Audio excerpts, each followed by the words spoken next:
I'm not calling a Damian Lillard trade, but I think I would not be surprised.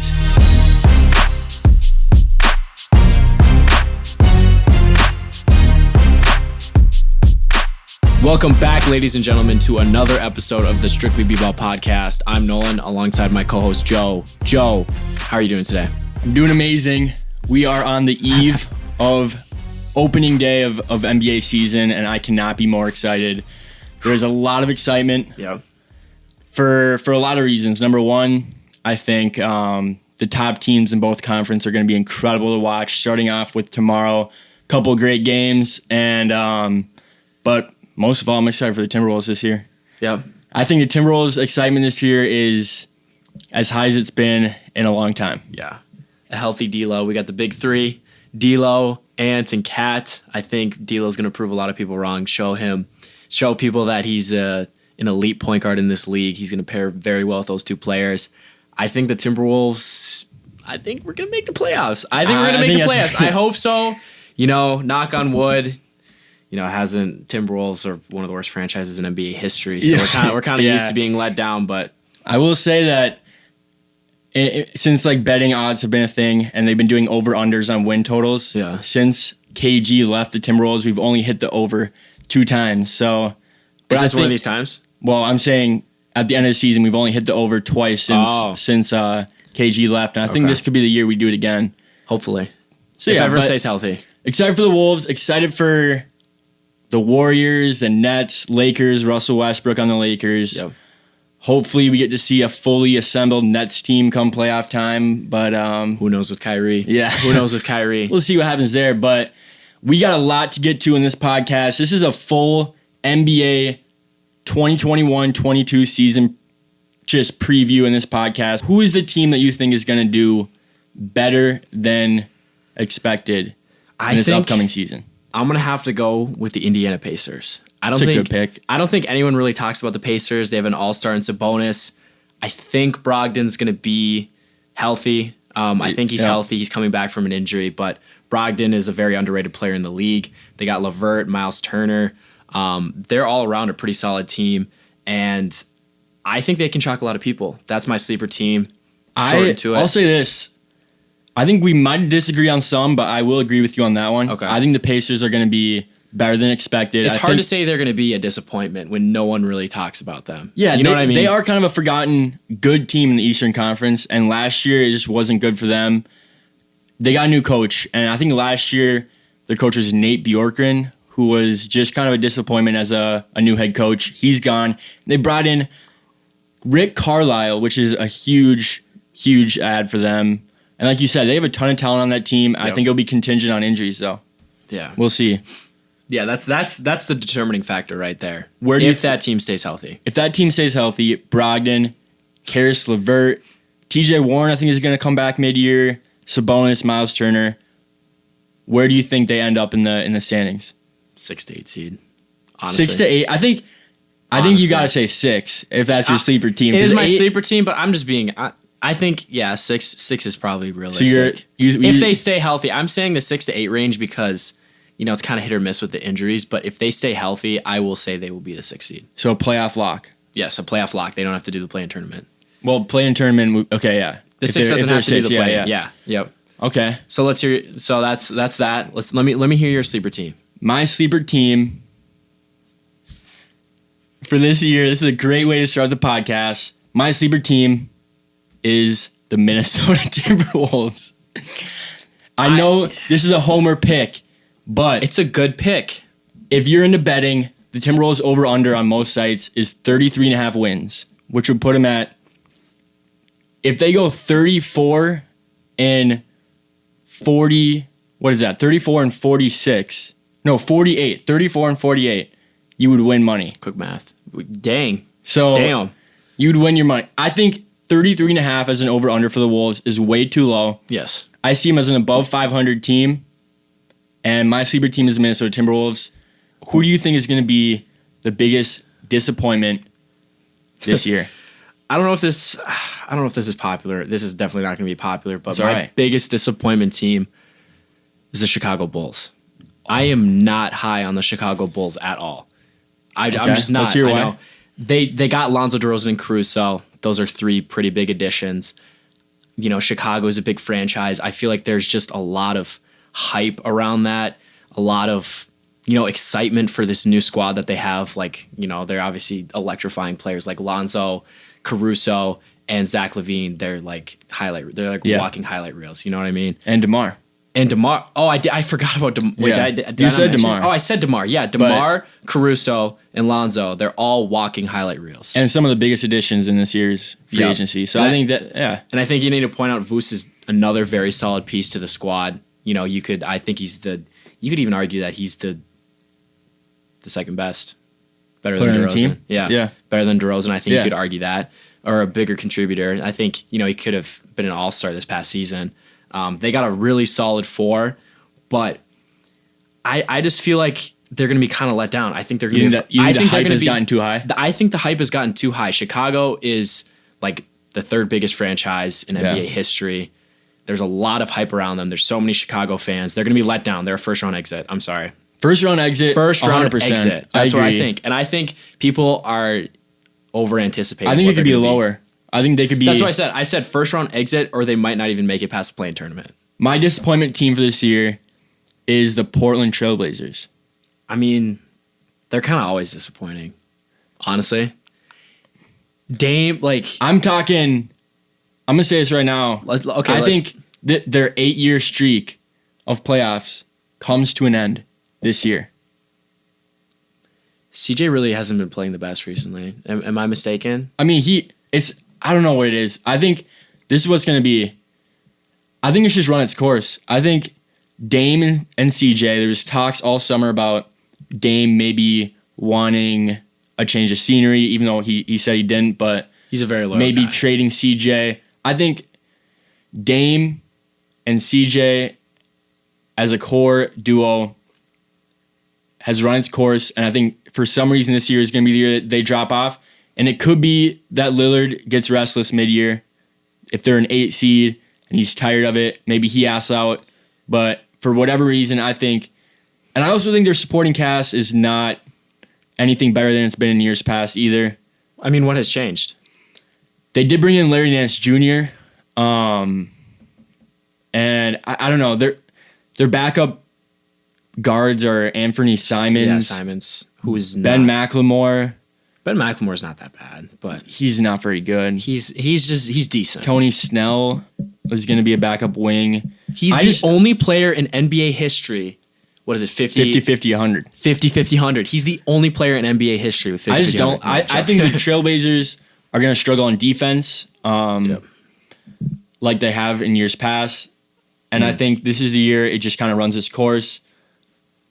I'm not calling a Damian Lillard trade, but I think I would not be surprised if it happened mid-year. I saw a rumor that the Nets could be a target for him. With Kyrie? Yep. I don't know if that's true or not, but I don't think the value for Brooklyn's I don't think the enticing, value is that high for Kyrie. I think the value is extremely low for Kyrie. Yeah. I don't think anyone just trusts. I mean, last year it was weird things where he was gone for weeks or like a couple days at a time, multiple times. This year it's the vaccine thing. Yeah. You never know what's going to happen with him. I think his value is really low. He also had a very underappreciated season last season for when he was playing. Kyrie? Yes. Oh yeah, he did. He's still an amazing player. He's so good. When he's healthy, I love watching him play. That's why it's just so annoying with all this stuff. And you have to take in consideration I think part of it was his mental health as well. He kind of had to take a break away from everything because there's so much hate put on him. And then now with the vaccine and his beliefs on the vaccine or whatever, it just sucks to not see him playing basketball. But I just love watching Kyrie play basketball. NBA Finals come June. Who's going to be the last two teams standing? I say it every single year for whatever team LeBron's on, but I have to go the Los Angeles Lakers. Okay, Lakers playing who? I think the Lakers are going to make it out of the Western Conference. Eastern Conference is a little bit difficult for me. Bucks are fresh off a championship. The Nets, if everyone's healthy or if everyone's playing for the Nets, I think they're the easy front runner to be in the championship. And it was really tough for me, but I'm going to still have to go with the Nets. I think KD's the best player in the league right now. KD and Harden alone could bring them to the championship. I feel like Yep. I think KD was like half a foot away from advancing, beating the Bucks, and they would have won the championship. They would not have lost to the Suns. There's no way. I don't think. But anyways, you might disagree on that.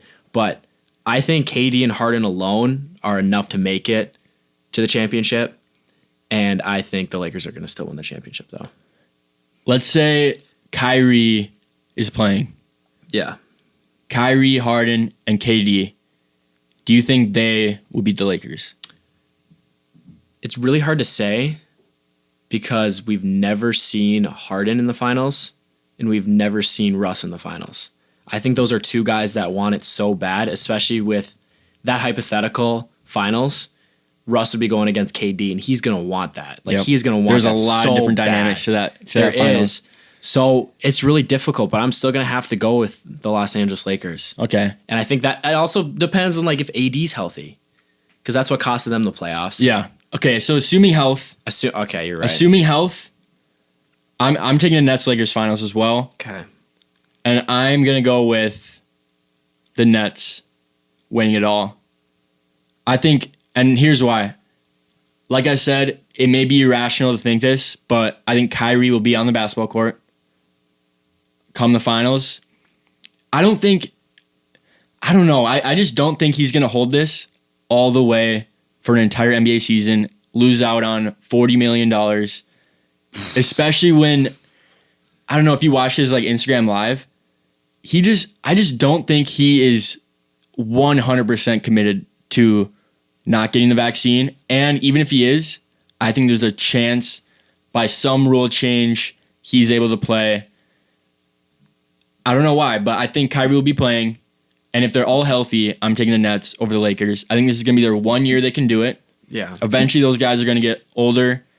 And Kyrie maybe has broken his relationship with Harden, KD. I think Kyrie could be gone. Yeah, Harden did not like answering questions about Kyrie. Did not So I think this is their year. I think they're going to do it. I think the Nets will win the finals against the Lakers. And I think that's tough to say. I want the Bucks to do it again. But I think the Bucks will be back maybe next year, maybe the year after that, soon. But I think this is the Nets year. Let's move on to NBA awards. All right. We're going to run down every award. Let's save MVP. Let's save MVP. Let's start with the lower, lower talked about awards. Let's start off with most improved. Okay. This is my favorite award because I think it's the most guys have the chance to win it. I think you could just go a ton of different directions. So this one was tough for me. Especially how early in the season we are. You know what I mean? I mean, this is really tough to say. But I'm going to give you, for each award, I think we each did our number one pick. Right. And then one sleeper, dark horse for each award. For most improved player, my pick is OG Anunoby. I think OG is going to come in. First couple of weeks, he's going to be one of the more talked about players in the league. Pascal Siakam is starting the year injured. I think OG is going to come in. He's going to be a lot more advanced on offense, and obviously he's a great defender. Mm-hmm. I think like I said, the Raptors are one of my sleeper teams. I think the Raptors are going to be better than expected. My pick for most improved player is Michael Porter Jr. I'm really high on Michael Porter Jr. He's a front runner, I'd say. I would say he is a front runner, but I would have to agree with Murray being out. He's going to really have to step it up. He's the second guy in Denver now, or at least up until he comes back. He's shown flashes of greatness. You know, I just love everything about Michael Porter Jr. I'm really high on Michael Porter Jr. I think he's going to average a double-double. I think we could see him averaging like 20 and 10. 20 and 10 is not going to get him most improved, though. I know it's not going to get him. I'll say 25. Yeah, like 25 and 10. You think he can get to 25? I think he can get to 25. I really do think he can get to 25. I think it's possible. I mean, he's getting paid as a max guy. Yeah. He averaged, I think, 19 a game last year. He averaged 19, 8, and I don't know how many assists. But yeah, he did average 19. But I think he can jump that up to the mid-20s for sure. My sleeper for this award is somebody I don't even think is talked about at all for this award. I think it's maybe because he's a second-year player. But I'm taking Anthony Edwards as a sleeper for most improved. Last year, his points per game ended at 19. But second half of the year, he's like 24 points per game. I don't see him going any lower than that. I think he'd be 25, 26 a game. So you see him as a 25 points per game player, 100%. Not Michael Porter Jr. 100%. Okay. Post All-Star break last year, he was 24 points per game, 57% true shooting percentage, which was his the biggest knock on him last year at the beginning of the year was his shooting percentage. 24 points per game, post All-Star. I think he'll be 26 a game this year. That's an improve. A lot. That's plus 7 from last year. I think that's enough to get him most improved if the Wolves are in the playoffs, which I think they will be. Anthony Edwards is my sleeper pick. Let's do 6th man of the year next. Yeah. I'm taking Tyler Hero as my 6th man of the year. Oh, you're taking him as a 6th man? Yeah, I'm taking a 6th man of the year. Okay. If he stays in that 6th man role all year, he led the preseason in scoring, so I like you, I'm high on him. But yeah, coming off the bench behind Duncan, I think he fits that role perfectly, just as a bucket getter off the bench. Now, he's not in the same category as, did you see that quote? He said, Luka, Trey, Ja. Oh, yeah, I saw that. Are the guys he wants to be compared to. No, he'll never be. He's a 6th man, and hopefully he embraces that role, and if he does, he can be 6th man of the year. So that's my pick. My 6th man of the year is Jordan Clarkson. The easy pick, very safe pick, but Utah always has, or these past couple of years, they've had such a good record. They've had such a good record. And they will again. They have such a good team, and Jordan Clarkson is just an amazing player. He's a phenomenal bench player. He came off the bench averaging 18 points per game. I think he's gonna do the same thing. I think he's gonna do the exact same thing and go back to back. I refuse to take Clarkson just because I don't know why. I just didn't want to take the obvious pick. But I had to take. I didn't take a lot of obvious picks here, but this was the obvious pick for me. I have to go him. So far, you've taken MPJ and Clarkson. But I'm high. I would say we'll get into my other ones, but MPJ. Yeah. I mean, it's not a bad pick. I think he could be that guy like Jamal Crawford, or Lou Will, who wins a lot of them. But I'm taking Tyler Hero. If anyone can dethrone Clarkson, Hero could be that guy. Right. My sleeper, I have 2 sleepers. Jalen Brunson, who I absolutely love. That was mine too. Really? That's your sleeper? Yeah, that is my sleeper. Interesting. I did not think you'd have that guy. I've never seen him miss. No, I've seen him miss a couple times, but he doesn't miss. I do love Jalen Brunson. Yeah. I mean, sleeper. It was really hard for me to find or come up with a sleeper. My other sleeper for this one is Malik Beasley. I was actually going to pick that too, but I just don't know. Will he start? I think he's going to come off the bench. You think he's going to come off the bench? Because it could be, that was going to be my pick, but it's so hard to tell. He could end up starting, yeah. Then I would pick Malik Beasley over Jalen Brunson 100%. For sleeper? Okay. Yes, because, I mean, he was, no one talked about him averaging 20 points per game. Yeah. He's a great scorer, and that's what you need out of a bench player. He's a great scorer. I think Beasley is a great pick, but he's going to start off the season a little bit slow. I think he'll be a starter, though. I think it's going to be D'Lo, Ant, and Beasley. You don't think so? I think it's going to be D'Lo, Ant, McDaniels, Vanderbilt, Cat. McDaniels at the 3. Yeah. I like that lineup a lot better. I like Beasley off the bench as just a 6th man. Because he's such a great scorer. Yeah. But if we're saying he's coming off the bench, that was going to be my pick, but I just didn't know if he's going to start or not. Do you think he could be better than Clarkson? I don't think he's going to be better than Clarkson, but I think he has the potential to. Still in that sleeper role? Yeah, Brunson. Here, I'll give you a stat. Jalen Brunson, like I said, my sleeper for 6th man of the year, he was 2nd on the Mavericks in win shares last year. So, I mean, basically saying he was the 2nd best, most productive player throughout the season on the Dallas Mavericks. Yeah. He only averaged 12.6 points per game, but he was 2nd on the team in assists as well. If the Mavericks take a jump this year, Jalen Brunson is going to get a lot of credit as maybe the 3rd or 4th best player on the team. Mm-hmm. Coming off the bench, he could be 6th man of the year. Defensive player of the year is next, and I'm taking Giannis. That's all right. That's who I took. Really? Yeah. Okay. That's who I took. I think this one's obvious, and I was looking at the odds on this one, and he's 4th or 5th on most sites, which doesn't make any sense. I just think he's the best defender in the league, hands down. By far. I think the narrative will switch a little bit for a couple of reasons. Gobert's been dominating this award. I think the narrative will switch a little bit because Gobert got exposed in the playoffs. I know he did. Giannis did. I've always thought Giannis is a better defender. I've always had that. Gobert, he went back-to-back, right? Gobert did. He's won 3 of the last 4, I think. Giannis is. I just view Giannis as such a better defender. Yeah, and I think Giannis's performance in the playoffs, even if Gobert comes out. He's a great defender again. His advanced numbers are always good. I think Giannis will win the award because people realize he's just more valuable, especially in the playoffs. And that's why I think Giannis is a easy pick for me. Giannis was an easy pick for me. I think like Simmons and Bball, they could make a good argument as well. I think Bball definitely could if he got more minutes. I think if he got 30 minutes a game, he definitely could be. But Simmons is kind of, if Simmons, it's so hard to tell. It's hard to tell if he's going to be playing beginning of the year. But yeah. Now, my dark horse or sleeper defensive player of the year would have to be Jrue Holiday. He really stepped it up in the whole playoffs this past season, and I feel like he has a case of making or of winning defensive player of the year. I think if a guard could do it, he could be the one. Yeah. I don't have a sleeper for that one, but let's move on to rookie of the year. Who do you have? I'm gonna have to go with Jalen Green. Okay. With Jalen Green, I feel like he's gonna have a lot. He's gonna get a lot. It's obvious he's getting a lot of minutes in Houston. I feel like it's such a young culture. I feel like he's going to play very well with those guys, and they have such a young culture in Houston where I feel like that's going to benefit him greatly. He's got more freedom. He's going to have more freedom, get a lot of minutes, and he's just a great scorer. He played super well in the G League. He's a super explosive player, and I think he has a little bit of an edge compared to Cade Cunningham.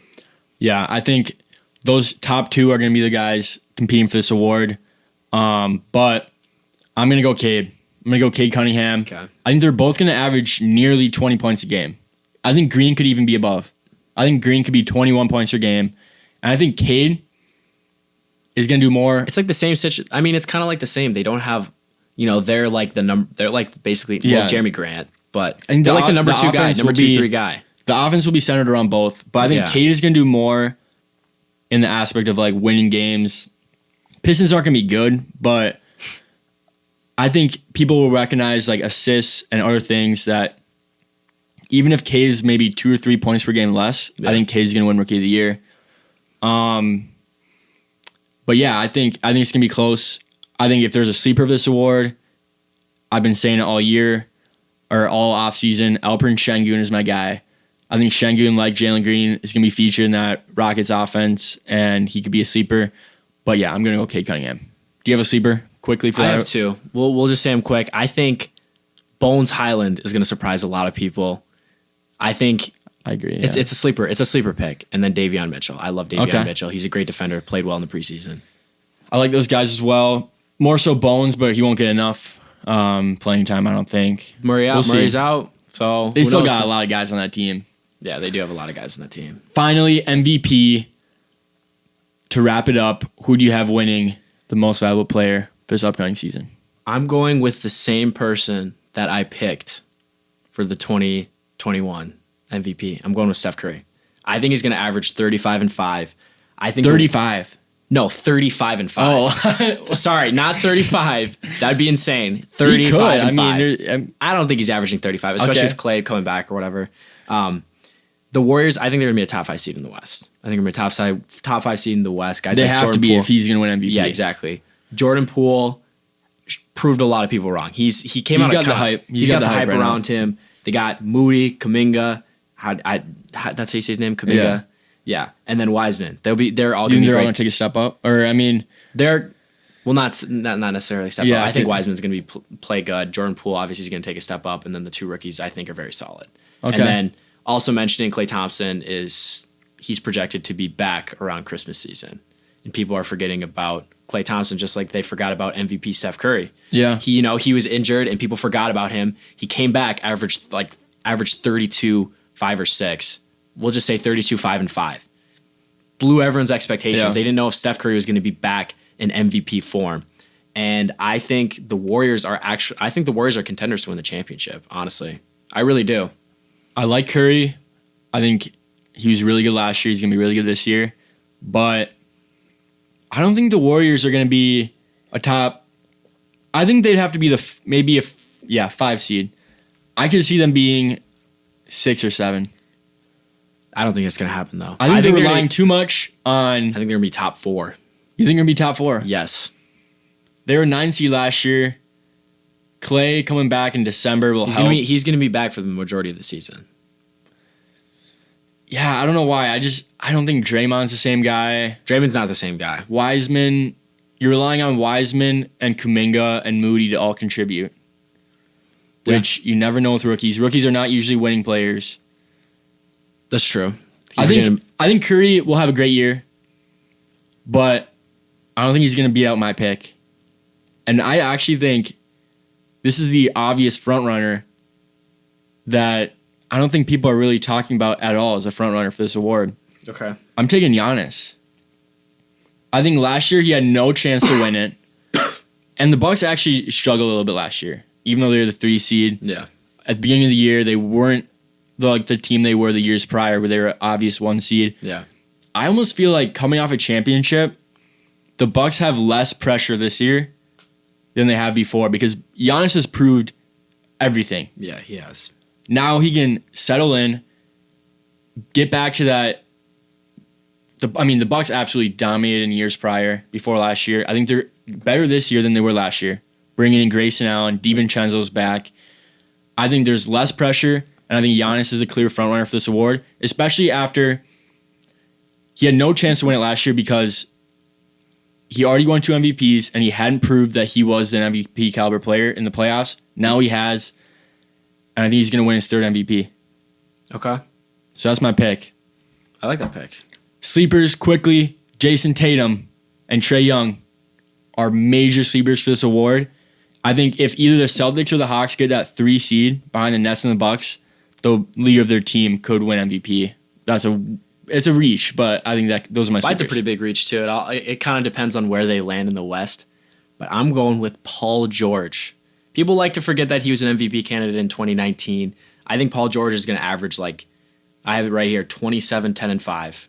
He was 27, 10, and 5 with Kawhi out with injury. Paul George is an MVP caliber player. It really depends on where the Clippers land in the West, but he's a big sleeper, and I think he's going to be a phenomenal player this year. That's okay. I like that pick. But I don't know. I don't know if the Clippers. Like I said, it's a big sleeper, but it depends on where the Clippers land, you know? Yeah. That's an all right pick. That's going to do it for today's episode on the Strictly Bball podcast. Make sure you follow us on TikTok, Instagram, and YouTube at Strictly Bball. And as always, leave a comment and review on Spotify and Apple Music. We will catch you guys in the next episode. Go Timberwolves.